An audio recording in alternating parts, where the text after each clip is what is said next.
షేర్లింగంపల్లి నియోజకవర్గంలో P Janardhan Reddy flyover ప్రారంభోత్సవానికి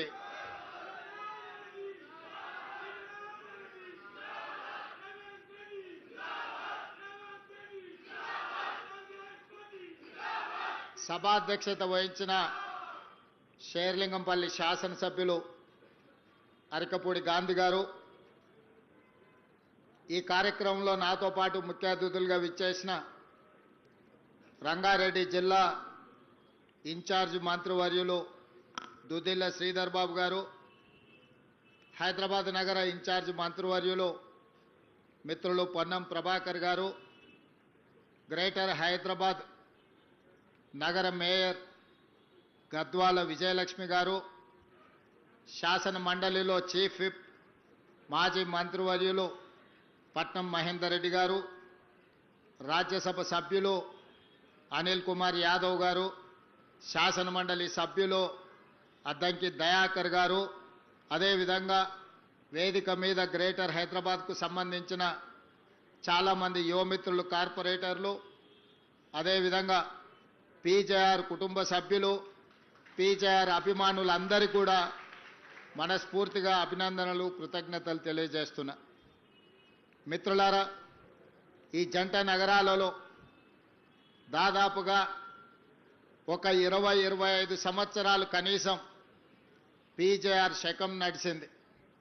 ఆనాడు ఇతర ప్రాంతాల నుంచి, ఇతర జిల్లాల నుంచి, ఇతర రాష్ట్రాల నుంచి ఈ నగరానికి ఉపాధి కోసం, జీవనోపాధి కోసం ఎవరు వచ్చినా వాళ్ళు నివసించడానికి నిల్వ నీడనిచ్చిన ఈ నగరంలో ఎక్కడైనా ప్రభుత్వ స్థలంలో వాళ్ళు సొంతంగా పేదవాళ్ళు ఒక చిన్న ఇల్లు కట్టుకున్నా, అదేవిధంగా ఉద్యోగ సంఘాలు లేదా ప్రైవేట్ వ్యక్తులు చిన్న చిన్న కాలనీలు కట్టుకొని మౌలిక వసతులు లేకపోయినా, లేదా వలస వచ్చిన వాళ్ళ మీద ఎవరైనా అన్యాయంగా దౌర్జన్యాలు చేస్తే ఆనాడు పీజేఆర్ గారు పిలిస్తే పలికే నాయకుడిగా ఈ పేదలందరికీ అండగా నిలబడ్డాడు. ఎప్పుడైనా, ఏ రాత్రి అయినా, ఏ పగలైనా పేదవాడికి కష్టం వచ్చిందంటే పలికే నాయకుడిగా, పిలిస్తే పలికే నాయకుడిగా పి జనార్దన్ రెడ్డి గారు ఎనలేని సేవలను అందించారు. వారు జంట నగరాలకే కాదు, ఆనాడు ఉమ్మడి ఆంధ్రప్రదేశ్లో కార్మిక నాయకుడిగా అటు విశాఖపట్నం కావచ్చు, విజయనగరం కావచ్చు, తిరుపతి కావచ్చు, లేదా కర్నూలు ప్రాంతంలో ఉండే కార్మికుల కోసము, జంట నగరాలలో ఉండే కార్మికుల కోసం నిరంతరం వారు శ్రమ చేస్తూ పేదవాళ్ళకు అండగా నిలబడి వారు ఒక గొప్ప పేరు, కీర్తిని సంపాదించి పెట్టిన. అదేవిధంగా 1994 నుంచి 99 వరకు సిఎల్పి నాయకులుగా వారు చేసిన పోరాటం ఎప్పటికీ జంట నగర వాసులు మర్చిపోరు. ఆనాడు ముఖ్యంగా ప్రధానంగా 1989 నుంచి 92 వరకు దోమల్గూడలో ఉన్న ఏవీ కాలేజీలో నేను విద్యార్థిని, నేను డిగ్రీ చదువుకునేటప్పుడు ఆ దోమల్గూడ ఏవీ కాలేజ్ పక్కనే పి జనార్దన్ రెడ్డి గారి ఇల్లు ఉండేది. ఏ రోజు మేము కాలేజీకి వెళ్తున్నా వందలాది మంది పీజేఆర్ గారి ఇంటి ముందల పేదవాళ్ళు వారిని కలవడానికి, వారి సమస్యల్ని చెప్పుకోవడానికి వాళ్ళు ఎప్పుడూ పీజేఆర్ని కలిసేది. ఎప్పుడు చూసినా జనాల సందడితోని పీజేఆర్ గారి ఇల్లు సమస్యల పరిష్కారానికి ఒక జనతా గ్యారేజ్ లాగా ఆనాడు పీజేఆర్ గారి ఇల్లు దోమల్గూడలో పేదలకు ఒక ధైర్యంగా పీజేఆర్ గారి నివాసం ఆ రోజు పేదలకు అండగా ఉండే. ఆనాడు విద్యార్థిగా పి జనార్దన్ రెడ్డి గారు మంత్రిగా ఉన్నప్పుడు పి జనార్దన్ రెడ్డి జంట నగరాల సమస్యల కోసం పోరాడుతున్నప్పుడు వారిని చూడడం జరిగింది. ఇదే కాదు, వారు ప్రతిపక్షంలో ఉన్నప్పుడు హైదరాబాదు నగర దాహార్తిని తీర్చడానికి హైదరాబాదు నగరంలో తీవ్రమైన నీటి ఎద్దడి సమస్య ఉండేది. ఎండాకాలం వచ్చిందంటే సచివాలయం ముందు కుండల ప్రదర్శన ఉండేది. వేలాది మంది మహిళలు అక్కడ పీజేఆర్ గారి నాయకత్వంలో ధర్నాలు చేసేది. ఆనాటి ప్రభుత్వం మీద పీజేఆర్ గారు చేసిన పోరాటం వల్ల కృష్ణానది జలాలను తీసుకొచ్చి నాగార్జున సాగర్ నుంచి హైదరాబాద్కి కృష్ణానది జలాలను తరలించి హైదరాబాదు నగర ప్రజల దాహార్తిని తీర్చడానికి ఆనాడు పీజేఆర్ గారు చేసిన పోరాటమే ఈరోజు హైదరాబాదు నగర ప్రజల యొక్క దాహార్తిని తీర్చే అవకాశంగా ఏర్పడ్డది. ఆనాడు వారి పోరాటమే భవిష్యత్తులో గోదావరి జలాలు, మంజిరా జలాలు, సింగూరు జలాలు, కృష్ణానది జలాలను తీసుకొచ్చి దాదాపుగా 1,20,00,000 మంది జనాభా ఉన్న ఈ నగరానికి ఈరోజు తాగునీటి సమస్యను తీర్చడం జరిగింది. దానికి ప్రతి పేదవాడు ఇవాళ నగరంలో ఎవరైతే సురక్షితమైన మంచినీటిని తాగుతున్నారో వాళ్ళందరూ కూడా పీజేఆర్ గారిని గుర్తు చేసుకొని స్మరించుకోవాల్సిన సందర్భం. అదేవిధంగా ఖైరతాబాద్ శాసనసభ నియోజకవర్గం అంటే ఆనాడు దేశంలోనే పేరెన్నికగానే, నాకు తెలిసి దేశంలోనే అత్యధిక జనాభా, అత్యధిక ఓటర్లు ఉన్న శాసనసభ నియోజకవర్గం కింద ఆనాడు ఖైరతాబాద్ శాసనసభ నియోజకవర్గం ఉన్నది. 2004 ఎన్నికల సందర్భంగా నాకు తెలిసినంత వరకు ఖైరతాబాద్ శాసనసభ నియోజకవర్గం 7.5 లక్షల ఓట్లతోనే ఆనాడు ఖైరతాబాద్ నియోజకవర్గం ఉన్నది. అయితే ఈరోజు హైటెక్ సిటీగా మనం చెప్పుకునే ఈ ప్రాంతం అభివృద్ధి పదం వైపు నడిచి ప్రపంచ దిగ్గజ కంపెనీలకి ఇవాళ వేదికైన ఈ షేర్లింగంపల్లి, గచ్చిబౌలి ప్రాంతం ఆనాడు ఖైరతాబాదు శాసనసభ నియోజకవర్గంలో ఒక భాగమే అన్న సంగతి ఇవాళ మనం అందరం గుర్తు చేసుకోవాల్సిన అవసరం ఉన్నది. మిత్రులారా, ఈరోజు మనం హైటెక్ సిటీ అని పిలిచే ఈ హైటెక్ సిటీ 1992లో పీజేఆర్ గారు మంత్రి ఉన్నప్పుడు, నేదురుమల్లి జనార్దన్ రెడ్డి గారు ముఖ్యమంత్రిగా ఉన్నప్పుడు, పెద్దలు పివి నరసింహారావు గారు ప్రధానమంత్రిగా దేశానికి సేవలు అందించినప్పుడు రాజీవ్ గాంధీ టెక్నాలజీ పార్కు కింద ఇక్కడ హైటెక్ సిటీకి మొట్టమొదట పునాది రాయేసి ఆనాడు ప్రారంభోత్సవ కార్యక్రమం పి జనార్దన్ రెడ్డి గారి నేతృత్వంలోనే పునాది రాయబడ్డది. ఆ తర్వాత కాలాంతరంలో దాన్ని మహారాష్ట్రకు తరలించాలని కుట్రలు జరిగితే కూడా పీజేఆర్ గారు అడ్డం పడి ఆ హైటెక్ సిటీని ఆనాడు రాజీవ్ గాంధీ టెక్నాలజీ పార్క్గా పిలిచిన ఆ సాంకేతిక నైపుణ్యాన్ని ఇక్కడనే వారు ఆపినారు. ఆ తర్వాత వచ్చిన ఆంధ్రప్రదేశ్ ముఖ్యమంత్రిగా చంద్రబాబు నాయుడు గారు బాధ్యతలు చేపట్టిన తర్వాత 1998లో రాజీవ్ గాంధీ టెక్నాలజీ పార్కును హైటెక్ సిటీగా మార్చి ఆనాటి ప్రధానమంత్రి అటల్ బిహారీ వాజ్పేయి గారిని పిలిపించి పెద్ద ఎత్తున అక్కడ అభివృద్ధి కార్యక్రమాలు తీసుకొచ్చి ఆనాడు సైబరాబాదు ప్రణాళికలు రచించి చంద్రబాబు నాయుడు గారు ఈ ప్రాంతాన్ని అభివృద్ధిని ఇంకొక స్థాయికి తీసుకెళ్లడానికి వారి కృషి చేసిండ్రు. ఆనాడు పివి నరసింహారావు గారు ప్రధానమంత్రిగా ఉన్నప్పుడు పి జనార్దన్ రెడ్డి, నేదురుమల్లి జనార్దన్ రెడ్డి గారు మంత్రిగా ముఖ్యమంత్రిగా ఉన్నప్పుడు వేసిన శిలాఫలకమే పునాది రాయే ఆ తర్వాత హైటెక్ సిటీగా మారింది. అటల్ బిహారీ వాజ్పేయి, చంద్రబాబు నాయుడు గారి నేతృత్వంలో ఈరోజు ఈ ప్రాంతం అంతా విస్తరించింది. ఇవాళ ఈ ప్రాంతంలో ప్రపంచ దేశాలలో దిగ్గజ కంపెనీలైన అది గూగుల్ కావచ్చు, ఇన్ఫోసిస్, మైక్రోసాఫ్ట్ కావచ్చు, ఇట్లా చెప్పుకుంటూ వెళ్తే 500 ఫార్చ్యూన్ కంపెనీలలో 85 ఫార్చ్యూన్ కంపెనీలు ఇవాళ ఈ ప్రాంతంలో షేర్లింగంపల్లి నియోజకవర్గంలో వాటి కార్యక్రమాలు కొనసాగిస్తున్నాయంటే ఆనాటి ప్రధానమంత్రులు పివి నరసింహారావు గారు, అటల్ బిహారీ వాజ్పేయి గారు తీసుకున్న నిర్ణయమే ఈ రోజు ఈ నగరం ఒక మహానగరంగా రాణించడమే కాదు, ప్రపంచ దేశాలలో ఉన్న దిగ్గజ కంపెనీలు ఇవాళ ఈ ప్రాంతానికి వచ్చినాయి. లక్షలాది మంది నిరుద్యోగ యువకులకు ఉద్యోగ ఉపాధి అవకాశాలు కల్పించినాయి. ఇదే కాదు, ఇవాళ ఈ తెలంగాణ ఆర్థిక ఆదాయంలో దాదాపుగా 60-65% నగరం నుంచే ఆదాయం వస్తుంది. ఆ ఆదాయమే ఈరోజు తెలంగాణ రాష్ట్ర అభివృద్ధికి మనం వినియోగించుకుంటున్నాం. మరి అలాంటిది ఈ నగరాన్ని ఇంకా గొప్ప నగరంగా తీర్చిదిద్దాలన్న ఆలోచన మళ్ళీ శ్రీమతి సోనియా గాంధీ గారి నేతృత్వంలో ఏర్పడ్డ తెలంగాణ రాష్ట్రంలో ప్రజాపాలన ఇందిరమ్మ రాజ్యం వచ్చిన తర్వాత 2023 డిసెంబర్ 7 నాడు మళ్ళీ అదే సంకల్పంతో అభివృద్ధి పదం వైపు నడిపించాలని మేము ముందుకు వచ్చినాం. దాంట్లో భాగంగా అరకపూడి గాంధీ గారు కావచ్చు, మహేందర్ రెడ్డి గారు కావచ్చు, గద్వాల విజయలక్ష్మి గారు కావచ్చు, డిప్యూటీ మేయర్ కావచ్చు, లేదా వేదిక మీద ఉన్న చాలా మంది కార్పొరేటర్లు ఈ నగర అభివృద్ధిలో భాగస్వాములం అవుతాం, మీకు అండగా నిలబడతాం, మీరు చేసే ప్రయత్నానికి మేము సంపూర్ణంగా సహకరిస్తామని చెప్పి ఈరోజు ఈ ప్రజాప్రతినిధులందరూ కూడా ముందుకు వచ్చి ప్రభుత్వం చేసే అభివృద్ధి కార్యక్రమాల్లో భాగస్వాములు అవ్వడమే కాదు, వాళ్ళ అనుభవాలను, వాళ్ళ సూచనలను ఈరోజు ప్రభుత్వానికి అందిస్తున్నారు. వాళ్ళందరూ అభివృద్ధిలో భాగస్వాములు కావాలి. ఈ నగరం ఒక గొప్ప నగరంగా అభివృద్ధి చెందాలి. ఈ నగరం బెంగళూరుతోనో ఢిల్లీతోనో ముంబైతోనో చెన్నైతోనో పోటీ కాదు. ఈ నగరం న్యూయార్క్తోనో టోక్యోతోనో జపాన్తోనో పోటీ పడాలి, సింగపూర్ అంత గొప్పగా ఎదగాలి అని వీళ్ళందరూ ముందుకొచ్చి ఈనాడు ఈ ప్రభుత్వానికి అండగా నిలబడి ముందుకు వెళ్తున్నారు. ఎప్పుడైనా మంచి పనులు చేసేటప్పుడు ఇవాళ వీళ్ళే కాదు, ఆనాడు దేవతలు యజ్ఞాలు చేసినప్పుడు కూడా రాక్షసులు వచ్చి ఆ యజ్ఞానికి భంగం కలిగించడానికి ప్రయత్నం చేసిండ్రు.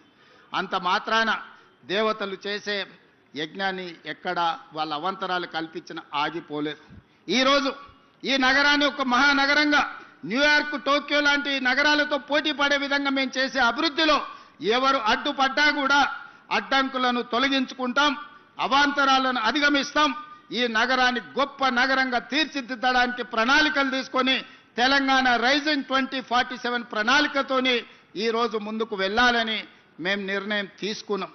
ఇవాళ ఇక్కడున్న ఫ్లోర్ లీడర్ రాజశేఖర రెడ్డి గారు కావచ్చు, మిగతా వాళ్ళందరూ కూడా మన ప్రణాళికల్ని ప్రజలకు తీసుకెళ్ళండి. మీరే ఈ కార్పొరేటర్లు, ఈ జంట నగరాల్లో ఉన్న ఈ శాసన సభ్యులే ప్రజలకు వివరించండి. ఈరోజు ప్రజలకు అభివృద్ధి కావాలి, ప్రజలకు రాజకీయాలతో సంబంధం లేదు. ప్రభుత్వానికి కూడా ఇప్పుడు రాజకీయాలు చేరుకోవాలనుకోవట్లేదు. ఎన్నికలు వచ్చినప్పుడే రాజకీయాలు, ఇప్పుడు అభివృద్ధిని చెయ్యడమే మా బాధ్యతగా భావిస్తున్నాం.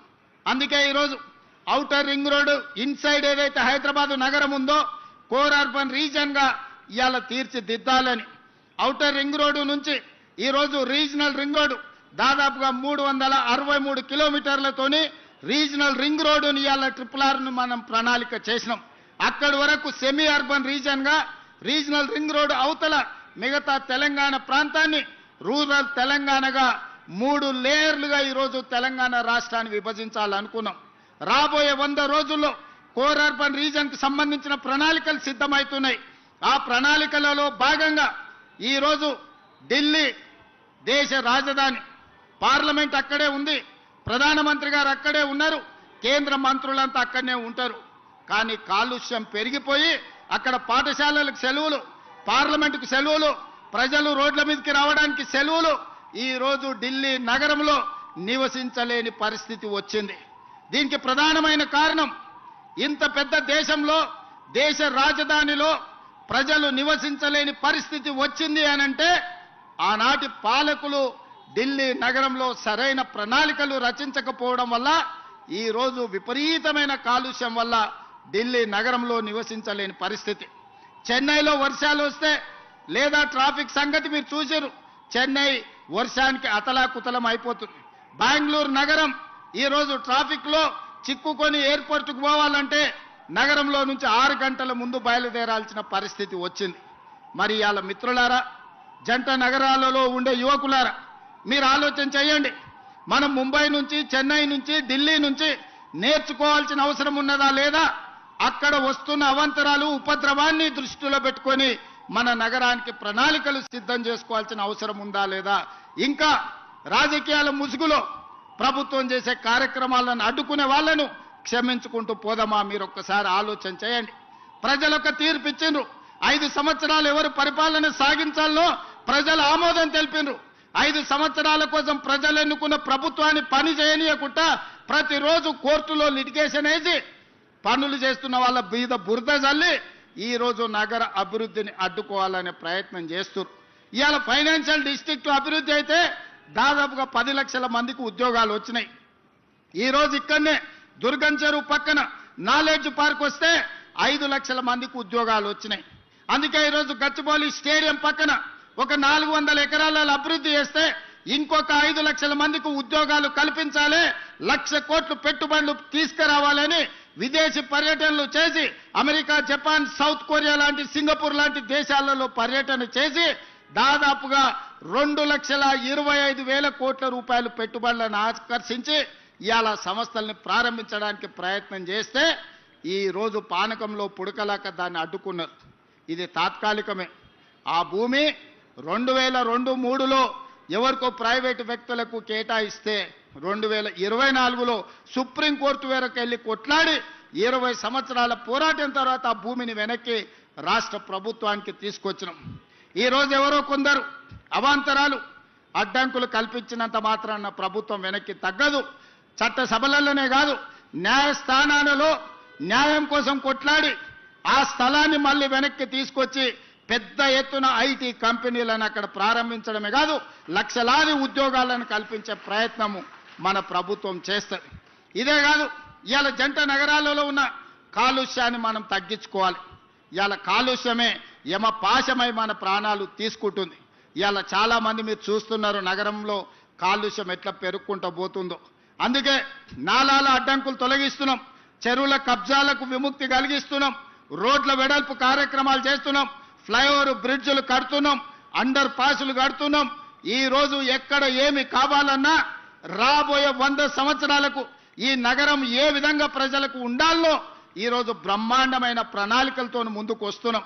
మా మిత్రులు పొన్నం ప్రభాకర్ గారికి నేను ఆదేశాలు ఇచ్చిన, నగరంలో ఆర్టీసీ బస్సులు, డీజిల్ బస్సులు ఎక్కువ కాలుష్యాన్ని వెదజల్లుతున్నాయి. ఈ నగరంలో 3000 ఆర్టీసీ బస్సులు తిరుగుతున్నాయి. ఈ డీజిల్ 3000 ఆర్టీసీ బస్సులను ఔటర్ రింగ్ రోడ్డు లోపల వద్దు, బయటికి జిల్లాలకు తరలించండి. ఈ నగరంలో మొత్తం 3000 ఎలక్ట్రిక్ వెహికల్స్, ఎలక్ట్రిక్ ఆర్టీసీ బస్సులను మీకు ఇస్తామని చెప్పి కేంద్ర ప్రభుత్వంతో మాట్లాడి రాబోయే సంవత్సరం లోపల నగరంలో మొత్తం డీజిల్ బస్సులను నగరం అవతలికి తరలించడమే కాదు 3000 ఎలక్ట్రిక్ బస్సులను నగరానికి అందించి కాలుష్యాన్ని తగ్గించే ప్రయత్నం చేస్తాం. ఇదే కాదు, ఈరోజు ఆటోలలో కూడా డీజిల్తో పాటు కిరోసిన్ లేకపోతే పెట్రోల్తో నడుపుతున్నారు. ఇవి కూడా కాలుష్యం పెంచుతున్నాయి. అందుకే నగరంలో ఆటోల కొనుగోలుని గత ప్రభుత్వం నిషేధించింది. కానీ నేను వచ్చిన తర్వాత నిషేధాన్ని సడలించి ఎలక్ట్రిక్ ఆటోలు కొనుక్కున్నా, లేకపోతే మన సిఎన్జి ఆటోలను కొనుక్కున్నా, మళ్ళా ఆటో కార్మికులకు కొత్త ఆటోలు కొనుక్కోవడానికి ఈరోజు అనుమతిస్తున్నాం. ఇవాళ ఆటో కార్మికులకు నేను విజ్ఞప్తి చేస్తున్నా, మీ డీజిల్ ఆటోలను తీసేయండి, ఎలక్ట్రిక్ ఈవీ ఆటోలు కొనుక్కోండి. ప్రభుత్వం వైపు నుంచి కూడా మీకు సహకారం అందించే బాధ్యత తీసుకోవడం.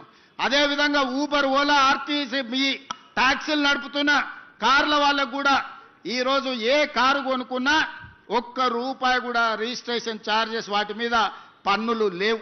ఈరోజు ఎలక్ట్రిక్ వెహికల్స్ ఎవ్వరు కొనుక్కున్నా, అదానీ, అంబానీలు, టాటాలు, బిర్లాలు హైదరాబాద్లో ఎలక్ట్రిక్ వెహికల్ కొనుక్కున్నా వాళ్ళ మీద ₹1 కూడా పన్ను లేదు. 100% పన్ను రద్దు చేసినాం. ఎందుకు అంటే ఈరోజు కిరాయికి నడిచే ఊలా, ఊబరే కాదు, పెద్ద పెద్ద బిర్లాలు, టాటాలు కూడా ఈరోజు ఈ నగర కాలుష్యాన్ని తగ్గించాలంటే పెట్రోల్, డీజిల్ కార్లు కొనొద్దు అని ఈరోజు ఈవీ వెహికల్స్కి ట్యాక్స్ ఫ్రీ చేసినాం. దేశంలో ఎక్కడ లేదు ఈ విధానం. అందుకే ఈరోజు నగరంలో కొనుక్కునే ప్రతి వెహికల్ ఈవీ వెహికల్ కొనుక్కోండి, మీకు ₹1 కూడా పన్ను పడదు. డైరెక్ట్ కారు కొనుక్కొని రిజిస్ట్రేషన్ చేసుకుంటే సరిపోతే మిగతా ఏ పన్నులు కట్టాల్సిన అవసరం లేదు. అదేవిధంగా నాలాలు కబ్జాలు చేసిండ్రు, దాంతో వర్షాలు వచ్చినప్పుడు మురుగునీరుతో పాటు వర్షపు నీళ్ళన్నీ అడ్డం పడుతున్నాయి. ఇవాళ చిన్న వర్షం వస్తే రోడ్ల మీద నడుముల లోతు నీళ్లు నిలబడుతున్నాయి. ఎక్కడికక్కడ చెరువులు కబ్జాయని, నాలాలు కబ్జాయని. మరి నీళ్ళు ఎక్కడికి వెళ్ళాలి? నీళ్లు ఉండాల్సిన ప్రదేశంలో మనం అపార్ట్మెంట్స్ కట్టుకుంటే మనం ఉండాల్సిన ప్రాంతాన్ని నీళ్లు ఆక్రమించుకుంటున్నాయి. నీళ్లు రోడ్ల మీదకి రాలే. నీళ్లు ఉండాల్సిన చెరువులను, కుంటలను, నాలాలను మనం కబ్జా పెట్టుకుంటే ఆ నీళ్లు ఎక్కడికి పోవాలనో తెలవక నగర రోడ్ల మీదకి నీళ్లు వస్తున్నాయి. అందుకే ఈరోజు హైడ్రా ద్వారా అన్యాయంగా ఆక్రమించుకొని ఈ చెరువులలో కడితే వాటిని తొలగించే ప్రయత్నం చేస్తున్నాం. ఆ మధ్యకాలంలో మీరు చూసి ఉంటారు, అక్కినేని నాగార్జున గారు కన్వెన్షన్ విషయంలో ప్రభుత్వం తొలగించింది. తర్వాత నాగార్జున గారు గుర్తించి వారే స్వయంగా ముందుకొచ్చి 2 ఎకరాలు అక్కడ చెరువుకు స్వయంగా వారే నన్ను కలిసి అప్పచెప్పి నగర అభివృద్ధిలో నేను ఒక హీరోగా ముందుంటా, మీరు ఒక మంచి సంకల్పంతో ఈరోజు ఆ చెరువును మీరు అభివృద్ధి చేస్తున్నారని చెప్పి 2 ఎకరాల స్థలాన్ని నాగార్జున గారు వాలంటీర్గా ముందుకొచ్చి ఈరోజు మనకు వారు హ్యాండ్ ఓవర్ చేయడం జరిగింది. ఈరోజు బతుకమ్మ కుంట వి హనుమంతరావు గారు ఎప్పుడు అంబర్పేట చౌరస్తాలో బతుకమ్మ కుంట గురించి 40 ఏళ్ళు కొట్లాడాడు. 40 ఏళ్ళ కేసును హైకోర్టులో కొట్లాడి ఇవాళ బతుకమ్మ కుంటను 6 ఎకరాలు బీఆర్ఎస్ నాయకులు ఆక్రమించుకుంటే ఆ కబ్జా నుంచి విడిపించి ఇవాళ బతుకమ్మ కుంటను తయారు చేస్తున్నాం. వచ్చే బతుకమ్మ కుంట అంబర్పేటలో మా ఆడబిడ్డలతో ఆడిపించే కార్యక్రమాలు తీసుకెళ్తున్నాం. ఇవాళ మిత్రులారా, కోర్ అర్బన్ రీజన్ కావచ్చు, సెమీ అర్బన్ రీజన్ కావచ్చు, రూరల్ తెలంగాణ కావచ్చు, ఒక ప్రణాళికబద్ధంగా డిసెంబర్ 9th లోపల మన విజన్ డాక్యుమెంట్ను రిలీజ్ చేసి తెలంగాణని 100 సంవత్సరాలకు అవసరమైన అభివృద్ధి కోసం ఈరోజు ప్రణాళికలు చేస్తున్నాం. ఇదే కాదు, అక్కడ ఎయిర్పోర్ట్ ఉంది, ఇక్కడ నగరం ఉంది. కానీ ఎయిర్పోర్ట్కి అవతలి వైపు విశాలమైన లక్షలాది ఎకరాల భూములు ఉన్నాయి. అందుకే అక్కడ 30,000 ఎకరాలల్లా భారత్ ఫ్యూచర్ సిటీ అని ఒక గొప్ప నగరాన్ని నిర్మించాలని ఎయిర్పోర్ట్ నుంచి మెట్రో రైలుతో పాటు పెద్ద హైవే కారిడార్స్ వేసి ఈరోజు ఒక నగరాన్ని మనం నిర్మించుకోబోతున్నాం. ప్రపంచంతోనే పోటీ పడే నగరాన్ని అక్కడ స్పోర్ట్స్ యూనివర్సిటీ, అదే విధంగా ఆర్టిఫిషియల్ ఇంటెలిజెన్స్కి సంబంధించిన ఇన్వెస్ట్మెంట్స్, అదే విధంగా ఫార్మా కంపెనీలకు నాన్ పొల్యూటెడ్ ఇండస్ట్రీస్ కోసం, ఐటీ కంపెనీల కోసం, అదే విధంగా ప్రజలు నివసించడానికి అవసరమైన ఒక్క గొప్ప నగరాన్ని ఈరోజు అక్కడ నిర్మించుకోబోతున్నాం. 30,000 ఎకరాలల్లా దాదాపుగా 20,000 ఎకరాలు ఓపెన్ ఏరియా, ఒక 15,000 ఎకరాలు అయితే మొత్తం ఫారెస్ట్ కిందనే డెవలప్ చేస్తున్నాం. ఎందుకంటే ఈరోజు కాలుష్యం లేని నగరాన్ని నిర్మించాలి, నెట్ జీరో సిటీని నిర్మించాలని 30,000 ఎకరాలల్లా దాదాపుగా 15,000 ఎకరాలను పార్కుల కిందనే వదిలేస్తున్నాం. మిగతా 15,000 ఎకరాలలో రోడ్లు ఇతర అభివృద్ధిని చేసుకుంటూ ఒక గొప్ప నగరానికి ఈరోజు ప్రణాళిక చేస్తున్నాం. ప్రపంచమంతా ఈరోజు భారత్ ఫ్యూచర్ సిటీ వైపు చూస్తుంది. ఆనాడు చంద్రబాబు నాయుడు గారు లేకపోతే ఇతరులు, ఆ తర్వాత రాజశేఖర రెడ్డి గారు ఈ సైబరాబాదును హైటెక్ సిటీ ప్రాంతాన్ని అభివృద్ధి చేస్తామంటే అందరు నవ్విండ్రు. ఇది అయ్యేదేనా? ఔటర్ రింగ్ రోడ్డు వచ్చేదేనా? అంతర్జాతీయ ఎయిర్పోర్టు పూర్తి అయ్యేదేనా అని. కానీ ఇవాళ మిత్రులారా, మీ కల్లారా చూస్తున్నారు ఈ అభివృద్ధిని. ఔటర్ రింగ్ రోడ్డును చూశారు, అంతర్జాతీయ ఎయిర్పోర్టును చూశారు, హైటెక్ సిటీని చూశారు, గచ్చిబౌలి చౌరస్తాను చూశారు. ఒకనాడు ఈ ప్రాంతానికి రావాలంటే 6 తర్వాత ఊరికి పోయినట్టు ఉండేది. ఇవాళ నగరమే ఇక్కడ ఉన్నది, అక్కడున్న నగరం నిద్రపోతుంది 9 తర్వాత. ఇక్కడ 24 గంటలు ఉద్యోగ ఉపాధి అవకాశాలతోని తలతల మెరుస్తుంది. ఈ ప్రాంతం కలకలలాడుతుంది. ఈ ప్రాంతం నుంచే ఈరోజు రాష్ట్రానికి అత్యధికంగా పన్నులు వసూలవుతున్నాయి. ఈ ప్రాంతాన్ని అభివృద్ధి చేయడం మా బాధ్యత. మా మిత్రుడు అరకపూడి గాంధీ గారు ఈ ప్రాంతానికి ఏం ప్రణాళికలు తీసుకొచ్చినా మా కమిషనర్ గారికి, మా హెచ్ఎండిఏ కమిషనర్కు, మున్సిపల్ కమిషనర్కు, ఎంఏయుడి ప్రిన్సిపల్ సెక్రటరీకి, అదేవిధంగా మెట్రో వాటర్ వర్క్స్ వాళ్ళకు ఆదేశాలు ఇచ్చిన ఈ ప్రాంతానికి అవసరమైన నిధులకు మీరు ఎక్కడ కూడా ఆపాల్సిన అవసరం లేదు. ఎందుకంటే ఒకనాటి ఖైరతాబాదు 7 అసెంబ్లీలు అయింది. ఇవాళ కుత్బుల్లాపూర్, కంటోన్మెంట్, కుక్కట్పల్లి, షేర్లింగంపల్లి, ఖైరతాబాద్, జూబ్లీ హిల్స్, అంబర్పేట్ల కొంత భాగం, ఇవన్నీ ఆనాడు పీజేఆర్ గారు నాయకత్వం వహించిన ఖైరతాబాద్ నియోజకవర్గం 7 అసెంబ్లీలు అయింది. ఇవాళ షేర్లింగం అది 2009లో. మరి 2009కి 2029కి ఒకే రకమైన పోలిక ఉంది. ఆనాడు పీజేఆర్ గారు నాయకత్వం వహించిన ఖైరతాబాద్ 7 అసెంబ్లీలు అయి 7 మందిని ఎమ్మెల్యేలు చేసింది. ఈరోజు మా మిత్రుడు అరకపూడి గాంధీ నాయకత్వం వహించే షేర్లింగంపల్లి కనీసం 4 అసెంబ్లీలు అవుతుంది 29లో. నియోజకవర్గాల పునర్విభజన జరగబోతుంది. నియోజకవర్గాల పునర్విభజన 2029లో జరగబోతుంది. 2009లో ఏ విధంగా అయితే 6-7 మంది కొత్త ఎమ్మెల్యేలను అందించడానికి ఖైరతాబాద్ ఉపయోగపడ్డదో, రేపు ఈ షేర్లింగంపల్లి నియోజకవర్గం కూడా ఈరోజు మిత్రుడు అరకపూడి గాంధీ చేస్తున్న అభివృద్ధి మళ్ళా 4-5 ఎమ్మెల్యేలను కొత్తోళ్ళను తయారు చేయడానికి ఉపయోగపడుతుంది. తప్పకుండా ఈ ప్రాంతాన్ని అభివృద్ధి చేస్తాం. ఆనాడు అన్ని సీట్లను అరకపూడి గాంధీ గెలిపించే బాధ్యత ఆయనదే. ఎందుకంటే ఆయన అడిగిన అన్ని నిధులు ఈరోజు మేము ఇస్తున్నాం. ఈరోజు పీజేఆర్ గారు పేరు పెట్టడానికి కారణం ఉంది. ఆ హైటెక్ సిటీ రావడానికి పీజేఆర్ కారణం. ఈ ప్రాంతం అభివృద్ధి చెందడానికి పీజేఆర్ గారు కారణం.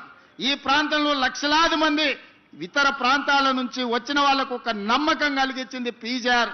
అందుకే వారి పేరు పెట్టడం సముచితం అని చెప్పి ఒక గొప్ప నాయకుడిని స్ఫూర్తిగా తీసుకొని ఇవాళ ఈ మన ఫ్లైఓవర్కి పేరు పెట్టుకున్నాం. రేపు పొద్దుగాల షేర్లింగంపల్లిలో జరిగే అభివృద్ధి రాష్ట్రానికి ఆదర్శంగా ఉండాలి. వేదిక మీద ఉన్న మా చాలా మంది నాయకులు ఉన్నారు, యువమిత్రులు ఉన్నారు, ఎమ్మెల్యేలు అవుదామని వాళ్ళందరూ ఆలోచన చేస్తున్నారు.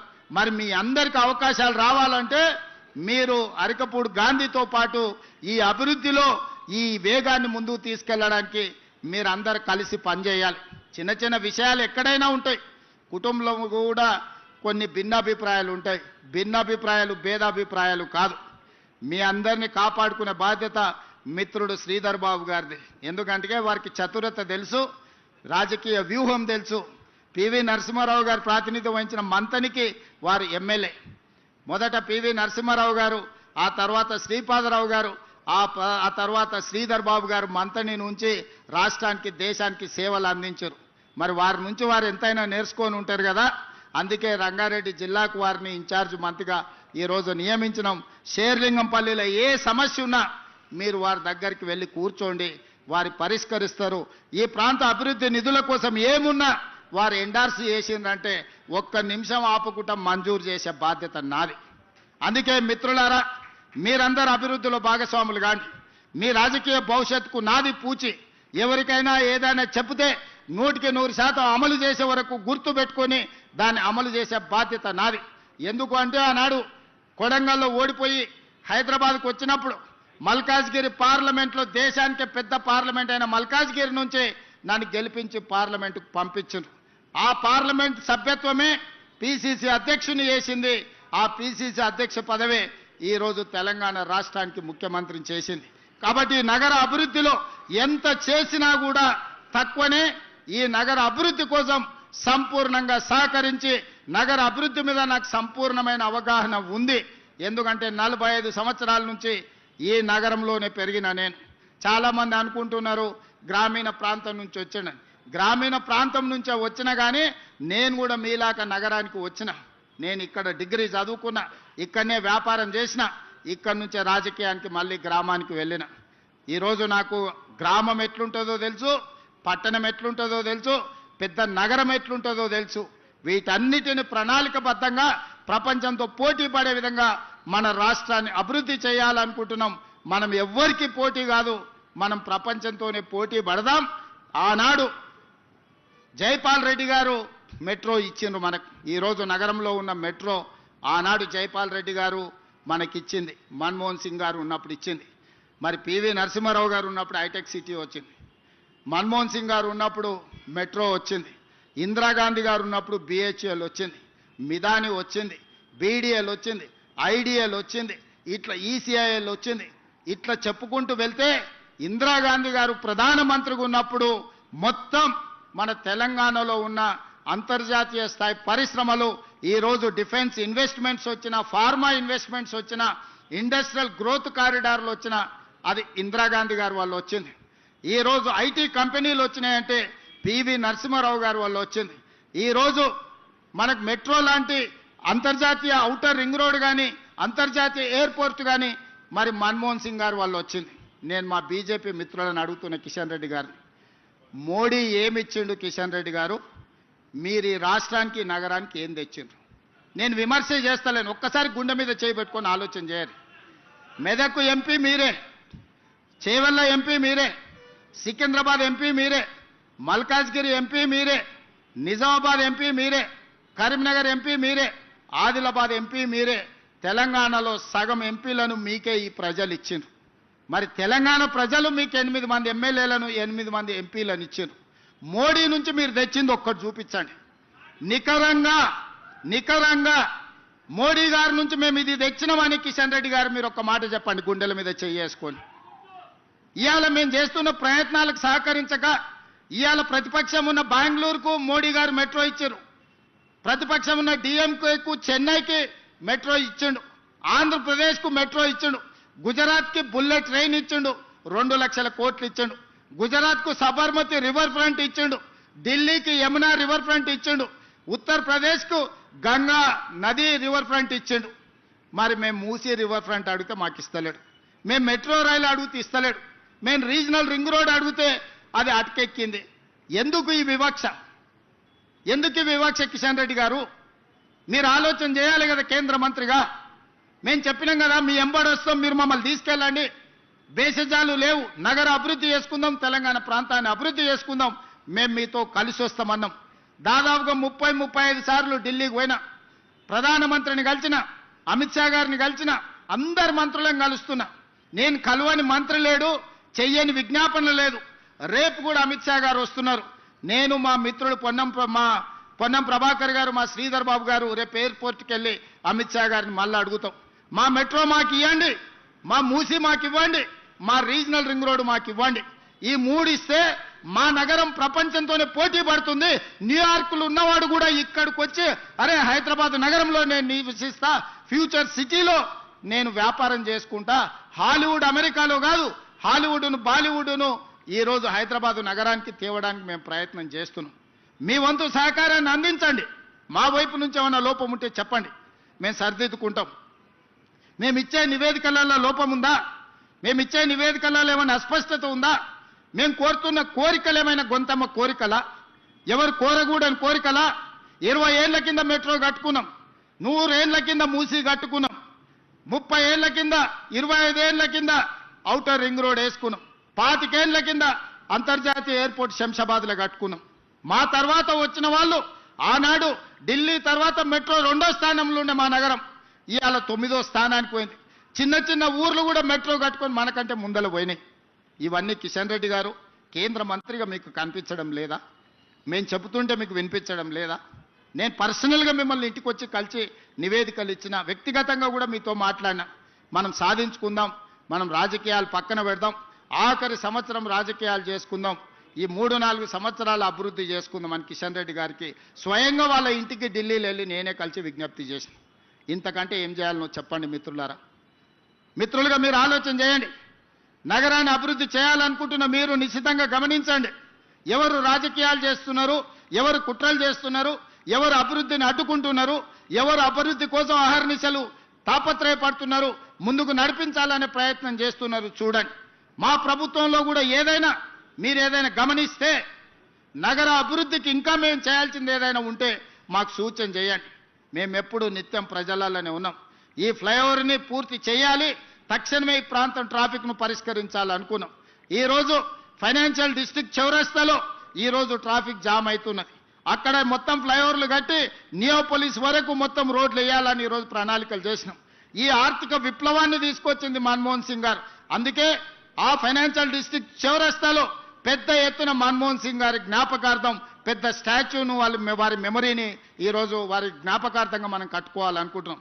అదేవిధంగా మిత్రుడు గాంధీ పీజేఆర్ గారి విగ్రహాన్ని కూడా ఈ ప్రాంతంలో పెట్టాలన్నాడు. మీరు సరైన ప్రాంతాన్ని సూచించండి. పీజేఆర్ గారి విగ్రహం పెట్టుకుంటే ఒక స్ఫూర్తి. పీజేఆర్ గారి విగ్రహం చూస్తే నాయకుడు ఎట్లుండాలనో, పేదోళ్ళకి ఎట్లా అండగా నిలబడాలనో పీజేఆర్ గారిని చూస్తే ఒక స్ఫూర్తినిస్తుంది. నగరంలో పేదలకు ఒక విశ్వాసం వస్తుంది. అట్లాంటి పీజేఆర్ గారి విగ్రహం పెట్టడం అంటే మాకందరికీ సంతోషకరం. అరకపూడి గాంధీ గారు అడిగినట్టు తప్పకుండా ఈ ప్రాంతంలో పీజేఆర్ గారి విగ్రహం ఆల్రెడీ ఫైనాన్షియల్ డిస్ట్రిక్ట్ చౌరస్తాలో పెద్ద ఎత్తున మన్మోహన్ సింగ్ గారి విగ్రహావిష్కరణ ఇవన్నీ ఏర్పాట్లు చేస్తున్నాం. అదేవిధంగా పీజేఆర్ గారి విగ్రహాన్ని కూడా పెట్టడానికి ప్రభుత్వం ప్రణాళికలు సిద్ధం చేసుకుంటుంది.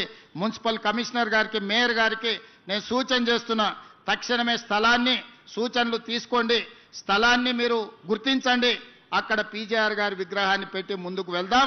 ఈ కార్యక్రమంలో పాల్గొని అభివృద్ధిలో భాగస్వాములు కావాల్సిందిగా మీ అందరికీ విజ్ఞప్తి చేస్తూ మన నగరాన్ని గొప్పగా అభివృద్ధి చేసుకుందాం. 3 సంవత్సరాలు రాజకీయాలు పక్కన పెడదాం. 2028 వరకు రాజకీయాల చర్చ వద్దు.